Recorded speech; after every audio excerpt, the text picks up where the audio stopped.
Olá, minha gente, Pastor Ibe ou Wilbert, como alguns preferem chamar.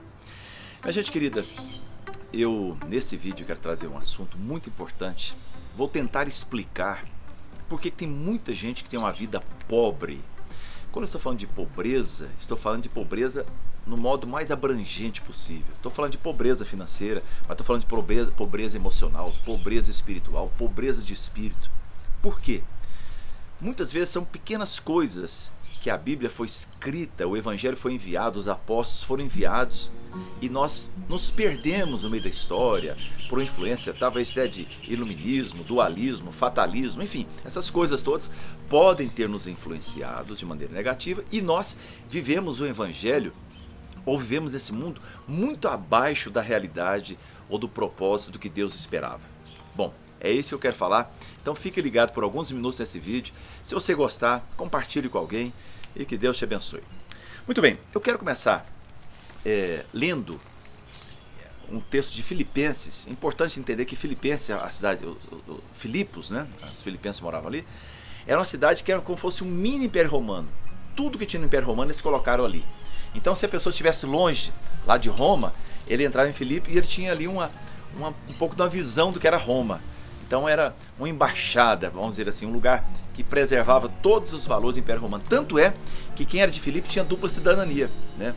Ele era judeu, mas ele também era cidadão romano. E quando Paulo escreve a Filipe, olha que coisa interessante. Eu estou lendo aqui em Filipenses, capítulo 3, versículo 20. Diz assim: a nossa cidadania, porque eles falavam de dupla cidadania que eles tinham, né? Era romano e judeus. Então diz: a nossa cidadania, porém, está nos céus, de onde esperamos ansiosamente o Salvador, o Senhor Jesus Cristo. Então, a nossa cidadania está, tem uma tradução que diz, a nossa cidadania é. Não está dizendo nem no passado e nem no futuro, nós seremos cidadão do céu. Não, nós somos, já somos. Desde que Cristo veio à Terra, inaugurou a vida da igreja, um novo reino, né? Então Deus enviou o seu Filho para ele governar nessa terra, para ele trazer os valores para essa terra. E aí Jesus e escolhe alguns apóstolos. A palavra apóstolo era uma palavra conhecida no Império Romano. Então o Império Romano, ou qualquer outro império, o imperador mandava os apóstolos à frente. Esquece o termo bíblico, esquece a conotação religiosa. Essa apóstolo é a conotação política, militar. Então ele enviava os apóstolos, e esses apóstolos na terra conquistavam um território qualquer. Então eles impunham ali os valores do reino que ele representava, do império. Vamos pegar o Império Romano, por exemplo. Então colocava os valores do Império Romano. Como é que eles pavimentavam as ruas, como é que eles gostavam da arquitetura, da comida, do estilo de vida. Enfim, eles colocavam tudo ali. O apóstolo ele preparava para quando o imperador viesse, o rei, não importa, ele viesse, ele pudesse sentir ambientado, que ali fazia parte do seu império. Por que fazia parte? Porque os valores, as coisas, a moeda, tudo era do seu império. Antes não era, mas o conquistador impõe aquilo. Muito bem, Jesus, ele pega e escolhe os seus apóstolos. E veja bem, com a conotação da palavra apóstolo, o que ele espera? Que os apóstolos fossem e colocassem os valores do reino. Do reino de quem? De Cristo. Então a gente tem que parar com essas besteiras, essas bobagens, ficar falando, tudo é o anticristo, olha pastor, é o anticristo, olha, isso aqui é o anticristo. A gente tem que parar de falar isso. A gente precisa olhar o reino de Deus está chegando. E é isso que é maravilhoso nas nossas vidas, a gente começa a ter esse entendimento do reino de Deus, da vontade de Deus sobre nossas vidas. Deus quer que a palavra dele possa prosperar sobre cada um de nós. Muito bem, partindo daí, a gente começa a entender por que, se tudo que tem no céu, nós somos apóstolos, tem que colocar na terra, então por que está faltando alguma coisa? Então a gente precisa parar com algumas coisas. Eu vou falar uma coisa aqui, eu espero que as pessoas que me ouvem não se sintam ofendidas, mas a cultura católica medieval era uma cultura que valorizava muito a pobreza. Então, para aquele povo daquela época, o trabalho era um mal a ser vencido, né? E quando Martinho Lutero, Calvino, depois começa a trabalhar sobre uma visão até capitalista, eles começavam a dizer o seguinte: olha, o trabalho é uma honra, a gente precisa, é uma oportunidade que Deus nos dá para a gente exercer nossos dons através do nosso trabalho. E aí, o que acontece? Aquela valorização da miséria e da pobreza, ou seja, quanto mais pobre você tem que fazer voto de pobreza, mais santo você é. Isso é uma bobagem, a gente não vê nenhum respaldo na palavra de Deus. Pelo contrário, quando a gente vê na palavra de Deus, se os valores do céu, se nós somos apóstolos, a gente quer trazer os valores do céu para a terra, então a gente não pode pensar nisso. Eu preciso aceitar os pobres, sim, ajudar os pobres, sim, não ajudar na sua pobreza, ajudá-los a sair da pobreza, a prosperar nas suas vidas. Ou seja, tudo que tem no céu tem que ter aqui na terra. É isso que eu preciso trabalhar aqui. No céu tem pobreza? Não, não tem. Então por que eu vou desenvolver pobreza? Por que eu vou valorizar a pobreza? No céu tem destruição da família? Não. Então por que eu vou trabalhar com destruição da família? No céu tem aborto? É óbvio que não tem. Então por que eu vou aceitar aborto nessa terra? No céu tem casamento homossexual? É óbvio que não tem. Por que eu vou aceitar isso aqui na terra? Vocês entendem? Nós somos apóstolos para trazer Deus para essa terra. Jesus, ele veio para conquistar esse mundo. Por isso que ele mandou discípulos por todo mundo, pregar o evangelho a toda criatura. Não é o evangelho que nós pregamos muitas vezes. Olha, esse evangelho é o seguinte, pessoal. Vocês vão viver muito ruim nessa terra, vão viver muito mal, vocês serão escorraçados, igual um cachorro sem dono, um cachorro vira-lata, mas um dia Jesus vai voltar a vocês, nós vamos ter umas férias maravilhosas lá no céu. Aí não, aí lá vai ser legal, aí lá nós vamos alegrar, nós vamos ter festa, lá não vai ter mais pobreza, lá... mas aqui essa desgraça vai continuar. Não. O reino de Deus, olha, a Bíblia fala muito em reino.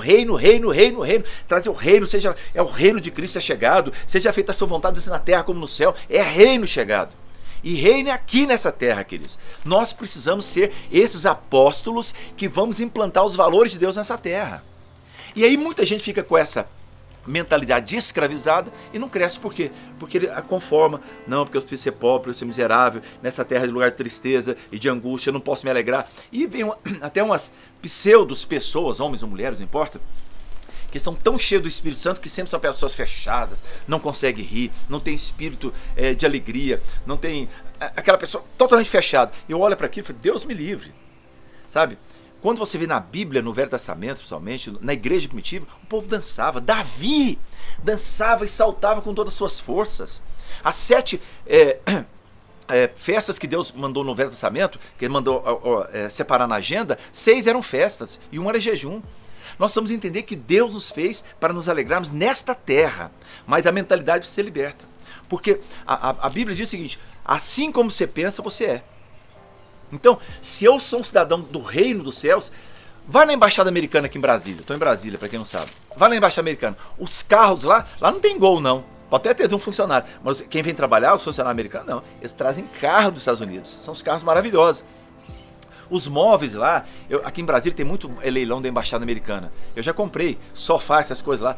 Tudo vem dos Estados Unidos. Mas é no Brasil, mas a cultura deles é americana. A comida deles é americana. Ou seja, nós somos nessa pátria sim, mas nós somos cidadãos do reino e nós precisamos trazer esses valores para cá. E enquanto nós entendemos isso, ficar com essa mentalidade presa, nós não vamos crescer. Não vamos crescer. E aí a gente pega e fica pensando, por que eu não consigo prosperidade? Porque tem uma mentalidade errada. A libertação da pobreza só vai vir quando você conseguir colocar na sua mente que você é filho de Deus. E se você é filho, você é herdeiro de tudo aquilo que Deus tem. Eu tenho 3 filhas, tem genros e netos, mas vou falar minhas filhas. Se eu morrer hoje, minha esposa, os bens automaticamente serão das minhas filhas. Se eu tivesse um filho adotado, adotei uma criança lá do Afeganistão e fiz a certidão de nascimento e coloquei como meu filho. Se eu morrer, minhas 3 filhas receberão a herança, mas também aquele outro, mesmo sendo filho legítimo, porque ele tem a certidão de nascimento e eu considero ele meu filho. Entende? Ou seja, nós somos filhos de Deus. E como filhos de Deus, nós temos direito à toda herança que Deus tem para nossas vidas aqui nessa terra. Então, gente, nós vamos entender que Jesus veio da terra, não foi só para ele sofrer na cruz. Aquilo foi o início, mas ele veio para invadir essa terra. Invadir com seus valores, com a sua vontade. Esse é o propósito da igreja aqui na terra. E a igreja não está aqui para pregar religião. É uma desgraça quando a pessoa só pensa em religião. Não, precisamos pensar em reino. A religião, nós não podemos desprezar, não. A religião tem valores, tem princípios, tem dogmas. É legal. Mas esses dogmas não vão mudar a vida de ninguém. Não muda. Nós vamos implantar o reino de Deus. Um novo nascimento em Cristo Jesus e a partir de implantar o reino de Deus nessa terra. E aí a nossa vida será maravilhosa. Então, qual a minha responsabilidade como cristão? A minha responsabilidade é garantir que esses valores do céu sejam implantados aqui nessa terra. Hoje, no século 21. É isso que a gente precisa trabalhar. São esses valores que a gente precisa colocar em nossas mentes. Então, veja bem. Quer ver uma coisa? Os judeus, por exemplo. vou ler até um livro aqui para vocês, até faço indicação desse livro. Os judeus aqui na face da terra. Nos Estados Unidos, os judeus saíram perseguidos do Brasil, foi para Manhattan, na época quando eles montaram a primeira sinagoga lá em Recife. Os judeus foram fugidos da Europa, você sabe da perseguição de Hitler, etc, etc, etc. Eu vou ler esse livro, que eu faço até uma recomendação, é o livro Metanoia, do meu amigo JB Carvalho. Eu li esse livro, é fantástico, um dos melhores livros que eu já li. Mas eu vou ler aqui uma página desse livro, onde ele cita aqui um autor que escreveu um livro chamado O Fenômeno Judaico, nos Estados Unidos, tá? Nos Estados Unidos. Se vocês me permitem, eu vou ler aqui um parágrafo. Steven Silbinger, em seu livro Fenômeno Judaico, diz que em 2 gerações, judeus que saíram pobres da Europa, fugindo das perseguições para os Estados Unidos, encontraram prosperidade não conhecida antes por nenhum outro grupo étnico. Nenhum grupo, ninguém, nem brasileiro, nem americano, nem inglês, nem francês, nem alemão, nenhum grupo étnico cresceu tanto, de maneira exponencial, como os judeus. Agora veja bem, com apenas 2% da população da América, eles representam 2%. Gente, os Estados Unidos hoje tem 330 milhões de habitantes. 2%, vamos arredondar, seria em torno de 6 milhões. Ou seja, num país de 330 milhões, tem 6 milhões de judeus. Desses 6 milhões, olha o que aconteceu. 20% dos professores das principais universidades são judeus. 25% dos ganhadores de todo o prêmio Nobel americano são judeus. 25%! Mas eles são só 3 milhões num universo de 6 milhões no universo de 300 milhões. Vamos lá. 1/3 dos americanos multimilionários, não estou falando de gente rica não, gente. Tá falando 1/3 dos multimilionários americanos, ou seja, aqueles caras que têm muito dinheiro, de cada 3, um é judeu. Mas esses são só 2% da população. E vem mais. 40% dos sócios das principais escritórios de advocacia. A renda familiar dos judeus nos Estados Unidos é muito maior que a dos americanos. E aí quando você vê todas essas coisas, você fala, mas por quê? O que eles fizeram, esses judeus? Aí você começa a entender o valor dessa palavra que eu estou trazendo para você hoje.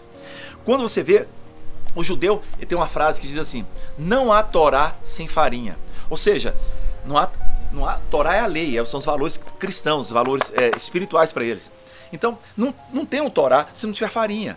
Ou seja, como é que eu vou falar de Deus se eu não tenho manutenção, se eu não tenho meu dinheiro, se eu não tenho a minha dispensa abastecida?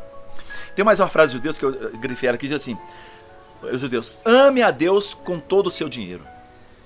Ou seja, o que muda na vida daqueles homens? É que eles acreditaram que Deus tinha dado um comando, assim que eles tivessem a vida com Deus, mas um comando de serem prósperos.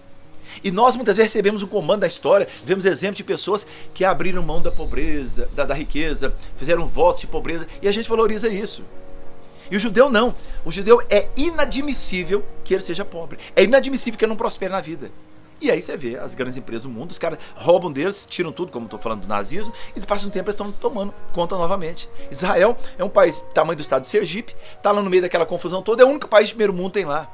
Quem já foi lá, já estive algumas vezes, você fica impressionado da tecnologia. Você vê às vezes tecnologia que você não vê nos Estados Unidos, em Israel. O que é a diferença? É isso aqui, ó. Eles creram e receberam um comando de Deus e aceitaram aquele comando que é para eles prosperarem, ponto final. Não tem outra alternativa, tem que prosperar. Não existe essa possibilidade de pobreza, não existe. Não existe virtude na pobreza, porque nós somos cidadãos do céu e a gente quer que os valores de Deus venham sobre a terra. Deuteronômio 15:4, que eles levam, faz parte do Torá deles, diz assim, para que entre ti não haja pobre, pois o Senhor teu Deus te abençoará abundantemente na terra, não é no céu, na terra que te dá por herança para possuir. Está falando da terra, essa terra aqui, ó, essa terra que Deus queria que eles prosperassem. Então, gente, eles acreditavam e acreditam, né, que o sucesso financeiro dele faz parte da herança que Deus deixou para eles. E nós, às vezes, não temos isso. Nós temos aquele complexo de cachorro vira-lata, que não, nós somos pobres mesmo, mas um dia nós seremos ricos nessa terra. Aquelas besteiras, bobagens. Eu já conversei com tanta gente, vamos fazer isso. Ah, pastor, esquece isso. O anticristo vai manifestar. Meu querido, quem vai manifestar é o reino de Deus. Nessa terra é a igreja que vai prosperar. Jesus vai vir buscar nessa terra a igreja. E os justos vão herdar essa terra. Essa terra é maravilhosa. Deus nos deu para possuir e trazer os valores do reino de Deus sobre este lugar. Olha que coisa linda aqui, meu Deus do céu. Isso aqui foi Deus que fez. Não foi o diabo, não. E Deus fez para quê nessa terra? Para ser queimado pelo fogo? Não, para os nossos olhos verem e ter alegria nisso. Então, a gente precisa entender isso. Na cultura judaica, a miséria ela é pior do que as 50 pragas. Eles preferem muito mais receber 50 pragas do que receber miséria. E a gente se conforma e vai vivendo dessa forma. Então, gente, nós não podemos viver dessa forma. Não pode. Deus precisa trabalhar em nossas vidas. Então, e esse espírito de pobreza que existe em nós só pode ser quebrado, não tem conta, o dia que nós assumimos uma nova identidade em Cristo Jesus. Se eu tenho uma nova identidade, o meu interior é diferente. Eu estava ontem pregando na igreja e falei assim, gente, a gente enxerga, qualquer pessoa enxerga muito mais com o coração do que com os olhos. Sabia? Por exemplo, uma pessoa que gosta muito de comer, está com problema de dieta, ela olha a comida e não é com o estômago, é com os olhos dela. E o coração enche daquilo, porque às vezes tem até memória, algum sentimento emocional que ela lembrava quando era criança e comia aquela comida. Quer ver outro exemplo? Uma pessoa que gosta muito de cachorrinho e outra não gosta de cachorrinho. Aí vão passando na rua e alguém está com um filhotinho de cachorro na mão. A pessoa gosta de cachorrinho, ai que lindo, deixa eu pegar ele, ai que fofinho, e pega o cachorrinho, abraça e cheira e tal. E a que não gosta de cachorro, olha assim, não, você quer pegar? Não quero não. Por quê? Ah não, tem pulga, tem carrapicho, tem mau cheiro, e faz até assim com a mão. Ah, não quero. Ela tem esse sentimento. E a outra abraça. As duas pessoas viram o mesmo cachorrinho, só que uma viu com o coração e outra, o coração dela rejeitou. É isso que eu quero dizer. Nós enxergamos em primeiro lugar com o nosso coração. Nós vemos o mundo com o coração, não é com os olhos. Então se o meu coração está ruim, eu enxergo tudo ruim. Se o meu coração está bom, tudo está bom. Por exemplo, eu vou falar aqui a coisa, eu sei que muita gente vai ficar brava comigo. Mas homem, normalmente, olha, se tem um homem aqui que pensa diferente, eu entendo e glória a Deus sua vida. Mas homem, normalmente, não acha bebê recém-nascido bonito. Não acha. A gente até brinca. Um recém-nascido parece um joelho da gente. Eu me lembro das minhas filhas, nunca me esqueço, minha mulher deu à luz, e ela pegou, pôs o nenenzinho assim, ai, bem como ela é linda, ficou passando a mão. E eu fiquei muito emocionado, que era minha filha, fiquei super feliz. Mas, gente, essa beleza toda que minha mulher viu quando acabou de nascer, eu não vi. Principalmente a primeira, nasceu de parto normal, nasce com a carinha achatada e tal, né? Eu fiquei olhando aquilo assim, que legal, fiquei emocionado, é minha filha, fiquei hiper feliz, gente, não é isso? Mas bonito, vou contar só pra você, eu não achei bonito na hora que nasceu depois, não, depois fica um bebê lindo. Mas na hora que nascer, mas a mulher vê com o coração, a gente vê com os olhos, né? E ela vê com o coração. Então, o coração, um cara gosta muito de carro, olha que carro lindo, e a mulher não gosta. Ela olha assim, o que tem aqui, carro? A cor? O que é que você está achando bonito? Mas o cara, nós enxergamos muito mais com o coração. Então esse mundo, o seu coração precisa ser trabalhado. Se o seu coração estiver cheio das coisas de Deus, se tiver essa mentalidade que nós estamos como apóstolos para preparar o mundo para Deus, a sua vida vai mudar. A perspectiva ao redor, o mundo ao seu redor é o reflexo do seu coração. Essa que é a verdade. A sua casa é o reflexo do seu coração. A sua vida é o reflexo do seu coração. As suas finanças é o reflexo do seu coração. Tem gente que ganha dinheiro e vive pobre porque ele não sente que ele é digno de ser rico, de ser próspero. Ele sabota, a sua mente o sabota. Satanás joga mentira e ele acredita. Bill Johnson fala o seguinte, toda vez que eu estou angustiado, estou deprimido, eu vou procurar na minha mente qual foi a mentira de Satanás que eu acreditei. E eu ouvi alguma mentira e acreditei, e o meu coração se angustiou. Então a gente precisa cuidar do nosso coração. A nossa vida, o mais importante, presta atenção, não sei qual a sua situação no seu exterior, mas mais importante do que seu exterior é o que está dentro do seu coração. O seu interior nesse momento é mais importante que o seu exterior, porque o exterior tudo passa, mas o seu interior, ele transforma o seu exterior. O meu mundo interior, ele é capaz de ser projetado para fora e mudar o meu mundo exterior. As músicas que você está ouvindo, olha, eu vou falar que eu tenho cada música aí que não dá para ouvir. As músicas que você está ouvindo, os amigos e as pessoas que você está convivendo, o que você está ouvindo na televisão, o que você está lendo nos livros, isso faz o seu mundo interior. Se você medita na palavra de Deus, como os judeus fazem, como nós os cristãos deveríamos fazer, acho que muitos fazem, glória a Deus por isso, nosso mundo interior vai ser maravilhoso. E se o meu mundo interior é maravilhoso, tudo fica maravilhoso. Essas flores aqui foi eu que plantei, ó. E outras que podia filmar tudo aqui ao redor. Fiz até um vídeo falando sobre isso. O meu mundo interior, ele reflete o meu exterior. Eu quero que o exterior seja igual ao meu mundo interior. Se o meu mundo interior está mal, eu quero que o exterior seja mal. Eu não aceito ninguém ser feliz. Eu não aceito ser patriota. Eu não aceito que o Brasil vá bem, porque eu sou mal. O meu mundo interior é mal. E eu quero que tudo seja mal. Isso é muito sério, gente. É muito sério. E eu quero que você pare para pensar sobre isso. Então, gente, Abacuque 2,14 fala o seguinte: e toda a terra será cheia da glória de Deus, do conhecimento de Deus. Isso é o que Deus fala na sua palavra e nós precisamos crer. Então, nós não podemos ficar falando, o anticristo está chegando, anticristo. Não, é o reino de Deus está chegando, a glória de Deus está invadindo essa terra. Eu sou um apóstolo, estou contribuindo para o que Deus quer fazer nesses dias de nossas vidas. Nós vamos entender que se a gente partir desse princípio, as nossas vidas será diferente. Não veja apenas com os olhos, veja com seu coração, mas prepare o seu coração para que seu coração seja melhor. Eu creio que você que está me ouvindo pode haver uma mudança, transformação. Mas lembre que você é filho. Quebre esse jugo de pobreza. Entenda que pobreza não tem virtude em pobreza. Entenda que pobreza não existe alegria de Deus ver os seus filhos pobres passar necessidade. Não existe isso. Não existe voto de pobreza. Não existe voto de celibatário. Isso para mim, não vejo na Bíblia nada sobre isso.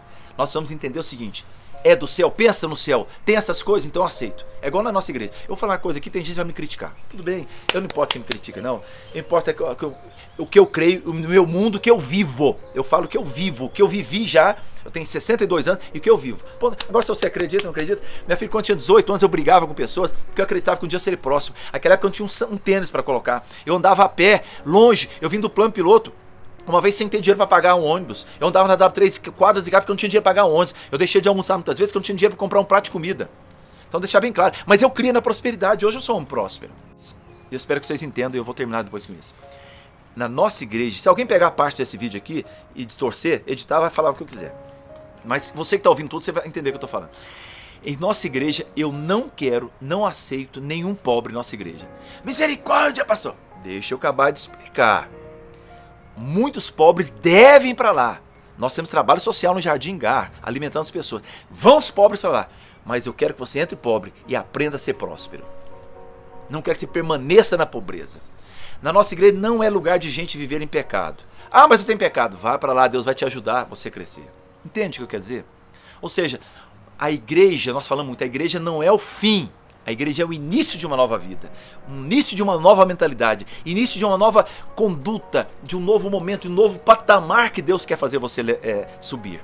A igreja não é fim, é o início de uma jornada, é o início de alguma coisa. Que Deus abençoe você, espero que você goste. E se quiser falar comigo, siga nas minhas redes, no Instagram, Wilbert Batista, no meu fanpage no Facebook, Wilbert Golden Batista, também tem no meu YouTube e assim por diante. Um beijão no coração, Deus abençoe, fique com Deus, um grande abraço, gente.